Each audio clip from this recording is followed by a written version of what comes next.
नमस्कार मित्रांनो, मातोश्री कम्प्युटर्समध्ये आपलं स्वागत आहे।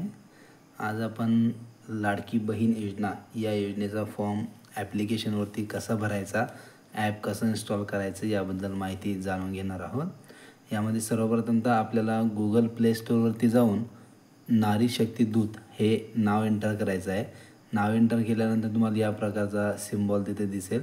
हे ॲप आपण मोबाईलमध्ये इन्स्टॉल करायचं आहे। इन्स्टॉल केल्यानंतर तुम्हाला इथे लॉग इन विचारलं जाईल। तर यामध्ये आपला मोबाईल नंबर एंटर करायचा आहे 10 अंकाचा। मोबाईल नंबर एंटर केल्यानंतर इथे ॲक्सेप्टवरती क्लिक करून लॉग इन करायचं आहे। मोबाईल नंबर एंटर करताना +1 91 असं कुठल्याही प्रकारचं एंटर करायचं नाही आहे। फक्त आपला जो 10 अंकाचा मोबाईल नंबर आहे तो एंटर करायचा आहे। ते एंटर केल्यानंतर तुम्हाला जी विंडो ओपन होईल त्यामध्ये मुख्यमंत्री माझी लाडकी बहीण योजना यावरती क्लिक करायचं आहे। क्लिक केल्यानंतर तिथे तुम्हाला महिलेचं संपूर्ण नाव एंटर करायचं आहे। जर लेडीज जी महिला आहे ती मॅरिड असेल तर पतीचं नाव आणि अनमॅरिड असेल तर वडिलांचं नाव इथे घ्यायचं आहे।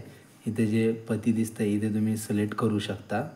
त्यानंतर पतीचं नाव इथे एंटर करायचं आहे। जी जन्मतारीख असेल ती एंटर करायची आहे। आपला जिल्हा, जो जिल्हा आहे, शहर आहे, ग्रामपंचायत आहे, आपला जो एरिया आहे तो ग्रामपंचायत, नगरपंचायत, नगरपालिका, महानगरपालिका यापैकी ज्या अंडरमध्ये येत असेल ते तुम्हाला तिथे एंटर करायचं आहे। त्यानंतर पिनकोड आणि खाली पत्ता दिलेला आहे।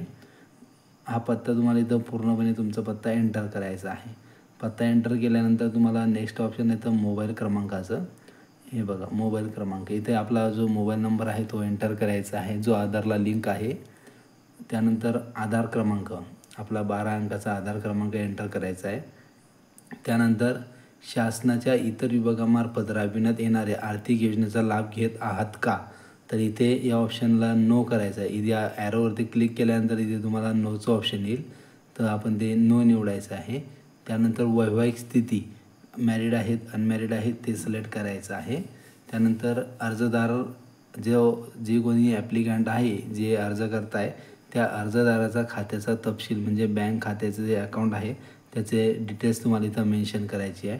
त्यामध्ये बँकेचं नाव आहे, बँकेचं पूर्ण नाव एंटर करायचं आहे, शॉर्टकट नको आहे। त्यानंतर बँक खातेधारकाचे नाव, ज्या महिलेचं अकाउंट आहे बँक अकाउंट त्यांचं नाव, त्यानंतर अकाउंट नंबर, खाते क्रमांक एंटर करायचा आहे। खाते क्रमांक एंटर केल्यानंतर तुम्हाला IFSC कोड टाकायचा आहे। IFSC कोड एंटर केल्यानंतर जो आधार क्रमांक आपल्या लिंक आहे किंवा नाही इथं विचारलं जात आहे, तर आधारला आपला बँक खात्याला जोडलेला आहे किंवा नाही, तर याला येस करायचं आहे। येस केल्यानंतर खाली तुम्हाला डॉक्युमेंट्स दिलेले आहेत, जसं आधार कार्ड, अधिवास प्रमाणपत्र, उत्पन्न प्रमाणपत्र, अर्जदाराचे हमी प्रमाणपत्र, बँक पासबुक आणि अर्जदाराचा फोटो। तुम्हाला आधार कार्ड आपल्याकडे आहेच, जन्म प्रमाणपत्र तुमच्याकडे असेल, उत्पन्न प्रमाणपत्र जर आपल्याकडे पिवळं रेशन कार्ड आणि केशरी रेशन कार्ड असेल तर तुम्ही ते डायरेक्टली अपलोड करू शकता, उत्पन्नाची आवश्यकता नाही। त्यानंतर अर्जदाराचे हमीपत्र, हे हमीपत्र तुम्हाला ॲपमध्येच मिळेल आणि आपलं जे बँक पासबुक असेल बँक पासबुक, अर्जदाराचा फोटो, हा जो फोटो आहे तो फोटो आपल्याला लाईव्ह घ्यायचा आहे, कारण फोटो हा इमेजमधून अपलोड होत नाही, हा लाईव्ह घ्यायचा आहे। त्यानंतर अपलोड केल्यानंतर फोटो आपण इथं ॲक्सेप्ट हमीपत्र यावरती क्लिक करायचं आहे। क्लिक केल्यानंतर माहिती जतन करा यावरती क्लिक करायचं आहे। यावरती क्लिक केल्यानंतर आपला ॲप्लिकेशन पूर्णपणे सेव्ह होईल, आपल्याला आपला टोकन नंबर मिळेल। माहिती आवडल्यास नक्कीच लाईक करा, शेअर करा। धन्यवाद।